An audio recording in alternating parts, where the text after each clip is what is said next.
Before we even discuss that, talking about the so-called races, one of the questions I get asked over and over again goes something like this. Well, if God made Adam and Eve and they had Cain and Abel, where do all the people come from then? The question is often asked this way: where did Cain get his wife?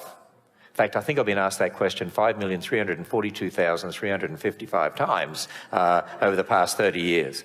It doesn't matter what country I'm in or where I'm at, people seem to have this question, well, where did Cain get his wife? You know, how do people come about if we all go back to Adam and Eve? So let me give you a little test to start with here. Can you marry your relation? Yes, no, probably, only after counselling. And the reason I ask that, because there are people that say, now, you're not allowed to marry your relative. Well, I got news for you. If you don't marry a relative, you don't marry a human, then you've really got a problem. You see, if we all go back to Adam and Eve, it means we're all related, right? See, Jesus Christ stepped into history. The Son of God stepped into history to be Jesus, the God-man, to be our relative, to be a descendant of Adam, to die for the descendants of Adam. He became our relative. And so, from perspective of one man and one woman, obviously, we're all related to each other, whether you like it or not. You're related to me, I'm related to you. By the way, it makes a big difference when you see someone you don't like and you say to yourself, they're my relative. Does make a big difference. Well, let's understand this from a biblical perspective. First of all, 1 Corinthians 15:45.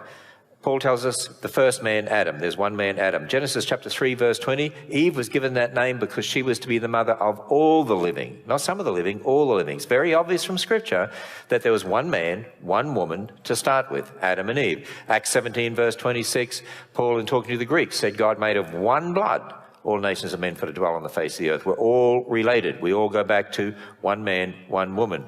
Well, in that case, if we have Adam and Eve, and then the Bible tells us about Cain and Abel and Seth, where did Cain get his wife? I was at a restaurant in London once, and the chef found out that we were there because we were running a creation seminar near the restaurant. And he heard that we believe the Bible, and so he came over to talk to us. And he said, "You believe the Bible?" I said, "Yes, I believe the Bible." He said, "I don't believe the Bible." I said, "You don't?" He said, "No." I said, "Why not?" He said, "Well, the Bible says God made Adam and Eve, and then there were Cain and Abel. Where do all the people come from then?" And I said, "Oh, well, Genesis chapter 5, verse 4 says Adam had sons and daughters." And he looked at me and he said, "Oh, I never read that far." By the way, that's a problem with a lot of people. They don't read that far. They don't read enough. But there it is. Adam had sons and daughters. So get rid of all these misconceptions and outside ideas and so on. If there was Adam and Eve and they had sons and daughters, only one man and one woman to start with, and if marriage is one man for one woman, which was what the Bible clearly teaches, then originally, notice I said originally, brothers married who? Sisters. Now, as soon as I say that, people say, now, wait a minute. You know, you're not allowed to marry a relative. Oh, wait a minute, we are all related. Now, it is true that today you don't marry a close relative, right? We don't marry a close relative today. But Abraham was married to his half-sister, and that wasn't a problem. So why wasn't it a problem back then, but it's a problem today? And actually, it wasn't until the time of Moses and Leviticus that God said no longer can close relations marry. And see, so let's understand this. And, you know, a little bit about genetics just helps us understand even further, although the answer's already there, if you think about it. When God made Adam and Eve, they were perfect. Everything was very good. But Adam sinned. And as a result of Adam's sin, rebelling against God, Adam, if you disobey, you will surely, what? Die. So God withdraws some of that sustaining power. So now we run down, the whole universe runs down, we run down, we die. Our body dies. You see, because God no longer holds everything together perfectly, what happens now is that there are mutations, there are mistakes, copying mistakes from one generation to the next, and they keep accumulating more and more over time. Actually, after 6,000 years, we've got a phenomenal number of mistakes in our genes. It's called a genetic load, and it's a real problem. It's a real problem.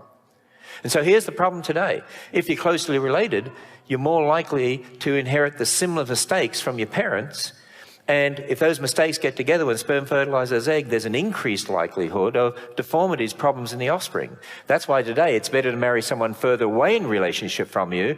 So where one has a bad gene, the other will have a good gene. So the good gene tends to mask the bad gene. Charles Darwin was racist.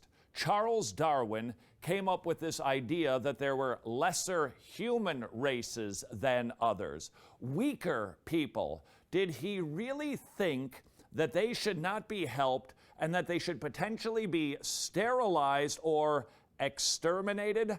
Please listen to the words of Charles Darwin himself. With savages, the weak in body or mind are soon eliminated, and those that survive commonly exhibit a vigorous state of health. We civilized men, on the other hand, do our utmost to check the process of elimination. We build asylums for the imbecile, the maimed, and the sick. We institute poor laws, and our medical men exert their utmost skill to save the life of everyone to the last moment. There is reason to believe that vaccination has preserved thousands who, from a weak constitution, would formerly have succumbed to smallpox. Thus, the weak members of civilized societies propagate their kind. No one who has attended to the breeding of domestic animals will doubt that this must be highly injurious to the race of man. It is surprising how soon a want of care, or care wrongly directed, leads to the degeneration of a domestic race. But excepting in the case of man himself, hardly anyone is so ignorant as to allow his worst animals to breed. Charles Darwin, Why did Kip Descent Kinkle of murder Man. his parents, 2 other classmates, and shoot 26 other ones? Why would a student do that? Kip said, if there was a God, he wouldn't let me feel the way I do. There is no God, only hate. On May 21st, 1998, 15-year-old Kip Kinkle, a student at Thurston High School, that's in Oregon, near Eugene, allegedly entered the school cafeteria and fired more than 50 rounds from a semi-automatic rifle. 26 students were injured, 2 killed. Later, the bodies of his parents were found in his home. He was then arrested and taken to a police headquarters where he attempted to murder a detective during his questioning. Kip said, if there was a God, he wouldn't let me feel the way I do. There's no God, only hate. Why have we had nearly a 1,000% increase in violent crimes since I was a boy? I remember the days when you did not have to lock your house. We'd go off on vacation for 2 weeks. I never had a key to my house growing up. Never did have a key. I don't know if it even had one. You didn't need one in those days. Why would there be such a horrendous increase in unwed birth rates? And so much of our moral structure is just simply unraveling. What on earth is happening? Dylan and Eric Harris and Dylan Klebold made a videotape prior to the Columbine shootings. On that tape, they said, talking about one of the football players, he doesn't deserve the jaw evolution gave him. Look for his jaw, it won't be on his body. These 2 boys were very strong believers in evolution. They did the shooting on Hitler's birthday on purpose. They shot Isaiah Shoals just simply because he was black. They shot Cassie just because she believed in God. Same thing with Rachel. What happened? Why would somebody do this? What's going on in our thinking? Well, the newspaper article in Columbine High School said, the clothes may give a clue to the thinking of these teenagers. The autopsy said one of the boys' shirts said natural selection on the front. In 1859, Darwin published a book that in many ways has changed our modern world. And the title began this way, In the Origin of Species by Means of Natural Selection, and the rest of the title of the book was this, or the Preservation of Favored Races in the Struggle for Life. Now, the Origin of Species book was primarily about animals. It wasn't about man. But it's very interesting that this book that talks about the different races and so on, and the origin of species, at the end of the Origin of Species, Darwin says this. He says, in the distant future, I see open fields for far more important researchers. Psychology will be based on a new foundation, that of the necessary acquirement of each mental power and capacity by gradation. And he goes on and says, light will be thrown on the origin of man and his history. In other words, what Darwin was saying in the Origin of Species, I'm going to apply this to man.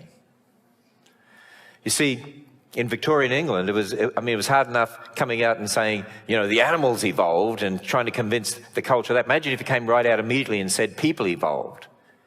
No, he waited until the evolutionary ideas sort of permeated the culture, and then a number of years later, he published the book, The Descent of Man, where he applied it to man. And as a result of this, what happened? Well, the late Stephen Jay Gould from Harvard University made this statement. He said, biological arguments for racism may have been common before 1850, but they increased by orders of magnitude following the acceptance of evolutionary theory. Here's something I want us to understand. Evolution is not the cause of racism. Sin is the cause of racism. But when you're taught an idea that there are lower races and higher races and primitive races, and you think you might be one of the advanced races, you could see how it could actually fuel a type of racism and prejudice if you think that you're in a higher race than somebody else. And that's exactly what Darwinian evolution did. You know, in Darwin's book, The Descent of Man, and I'll explain it to you in a moment, he says at some future period, not very distant as measured by centuries, the civilized races of man will almost certainly exterminate and replace the savage races throughout the world. At the same time, he talks about the apes will no doubt be exterminated, and then the break between man and his nearest allies will then be wider, for it will intervene between a man in a more civilized state, as we may hope, even then the Caucasian and some ape as low as a baboon, instead of now between the Negro, Australian Aborigine and the gorilla. What does that all mean? Tell you what it means. He's saying this. You've got the apes back here and the Australian Aborigines here, fairly close to the apes, and people from Africa, he's saying too, and then the Caucasians over here. And he says, when these savage races are gone, then the gap between the apes and the Caucasians is going to be wider. This is an ABC News special report. To update you on the situation, if you're just now joining us, at least 14 dead, 50 injured. A lot of those injuries are severe after a lone gunman opens fire in a theater outside of Denver, Colorado, in Aurora. We want you to listen actually to this cell phone video that's just now coming into the ABC newsroom. This will be the first time that we've actually seen or heard this video, so take a listen. Good evening, I'm Jim Axelrod. The sheriff of Santa Barbara, California, calls it a case of premeditated mass murder, and a Hollywood filmmaker says his son was the gunman. At least 6 people were shot and killed late Friday night in a student neighborhood near the University of California, Santa Barbara. Law enforcement sources have confirmed to CBS News the gunman was a 22-year-old named Elliot Rodger. He also died of a bullet to the head, although it's not clear if he killed himself or was shot by police. The tragedy in Charleston. Tonight, the community of Charleston is in mourning. We woke up today and the heart and soul of South Carolina was broken. An entire nation grieving with South Carolina. But during this vigil to pray for those who lost their lives, through the tears, a moment of relief. The suspect in Wednesday night's deadly church massacre now in custody. This is the fruit we produce when our kids are taught humanistic philosophies, that we evolved through millions of years of natural processes, that we're nothing but animals, and there is no meaning to life. Evolution turns man into God and God into man. And a real view where there is no God, there is no right, there is no wrong, there are no moral absolutes. Everything is permissible. We can say something is wrong, but without a moral reference point, or without that moral reference point being God, who is timeless, spaceless, and immaterial, that's nothing but someone else's opinion. When our kids are taught that there is no creator, then the value of human life goes down. Because we just evolved from goo that evolved into a bag of slime through death in millions of years. In evolution, death is the hero.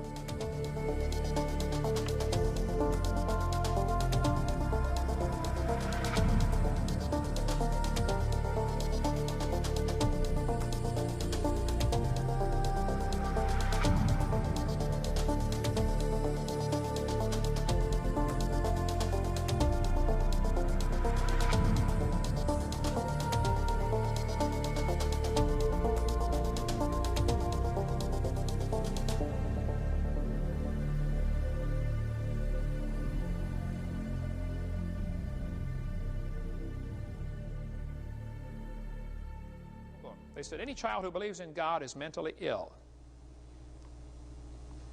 Education is the most powerful ally of humanism, and every American public school is a school of humanism.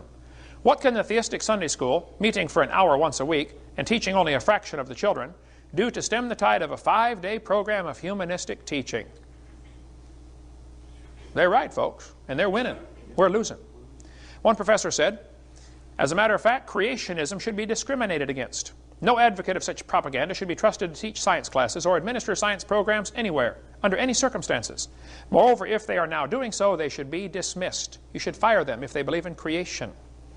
An Iowa professor said, you should fail any student, no matter what the grade record indicate, if the professor discovers the student is a creationist.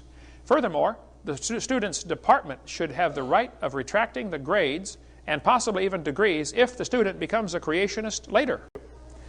Nazism is based on the philosophy of evolution. You have to think one race is superior to another. But Mussolini, the Italian dictator, thought that the Italians were the superior race and everybody else should be eliminated. Of course, Hitler felt the same way. He thought the Germans were the superior race. He believed in Aryan supremacy. Hitler believed the Germans were the superior race that deserved to rule the world. Everybody else was just taking up room. The German Führer consistently sought to make the practice of Germany conform to the theory of evolution. This fellow said a direct line runs from Darwin through the father of eugenics movement, Darwin's cousin Francis Galton, to the extermination camps of Nazi Europe. Exactly right. In Hitler's book, Mein Kampf, you can read his racist philosophy. It just kind of oozes off every page. Adolf Hitler's mind was captivated by evolutionary thinking, probably since he was a boy. Evolutionary ideas lie at the basis of all that is worst in Mein Kampf and in his speeches. Hitler offered to send the Jews to anybody who would take them. He said, you want these Jews? I'll send them to you. I read a lot about Hitler and the Holocaust. You ought to read the book While 6 Million Died and see what the rest of the world did. Did you know Hitler offered to send the Jews to America and Roosevelt refused to let him? Unbelievable what happened, folks, during before World War II. In Hitler's book, Mein Kampf, on page 286 in this edition, he said, even less does nature desire the blending of a higher with a lower race.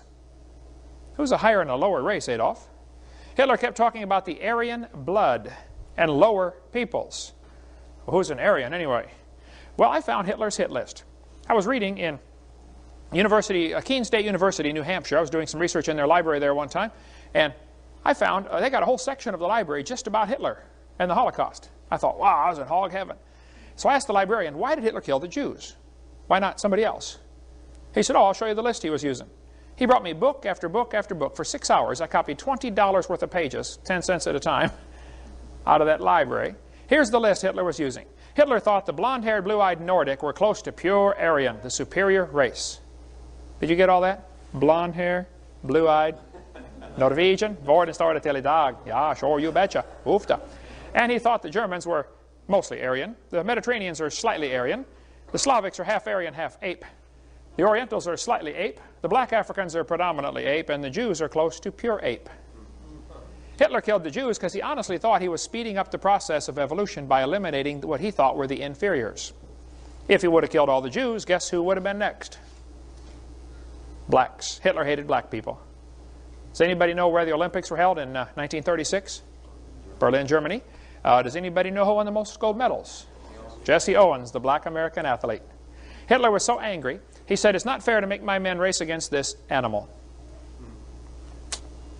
One of the Jewish prisoners who survived the Holocaust said, there is a difference between those who look upon their fellow human beings as common creatures of a common creator and those who look upon them of a conglomerate of biologicals and chemicals. Hey, is man just a bunch of chemicals that got together by chance over billions of years, or were we designed by a creator? That is a fundamental difference, folks. So that's the difference between creation and evolution right there. By the way, the Jewish Talmud, not the Torah, which is the Old Testament, the Talmud teaches that anybody who's not Jewish should be killed. The Talmud says all non-Jews are to be exterminated. All Gentile children are animals. Even the best of the Gentiles should be killed. You'd be surprised how many religions in the world teach that they are the only one, not just the only one that's going to heaven, but the only one that deserves to live. You ought to read what the Muslims teach. You know, official Muslim doctrine is, according to Islam, you can read about the Prophet, a great little book here if you want to read about how the start of the Muslim church, or about who is this Allah anyway. These are books we offer in our ministry. You can get these through our bookstore downtown here. Or Islamic Invasion by Robert Morey. Oh man, tremendous book on exposing what the Islam people really believe. Or this one just new out by Don Boys, excellent book on Islam, America's Trojan Horse. Did you know the Torah, I mean not the Torah, the Quran clearly teaches if a person will not convert, they have to be executed. Here's the Quran in Surah 489. Allah commands that any person who leaves Islam or encourages others to do so should be seized and slain. Allah told Muhammad that all those who opposed his message should be killed, or they should be nailed to a tree, or their hands and legs should be cut off. You cannot be a good Muslim without being a revolutionary. You have to hate everybody that isn't Muslim. I feel sorry for the folks that are duped by that silly idea. They need the gospel. We need to try to get it to them. Okay? Maybe God's brought a bunch of them to America so we can win them to the Lord. But what Hitler did with his concentration camps and killing the Jews, I don't think it's possible to understand what Hitler did and why he did it until you see how evolution ties in. Hitler thought he was speeding up the process and doing the world a favor by getting rid of the inferior genes. He killed at least 6 million. I've been to Germany 3 times. I read lots of books about Hitler and the Holocaust just to keep my blood boiling. What Hitler did was a direct result of his belief in evolution. See, what you believe determines how you behave.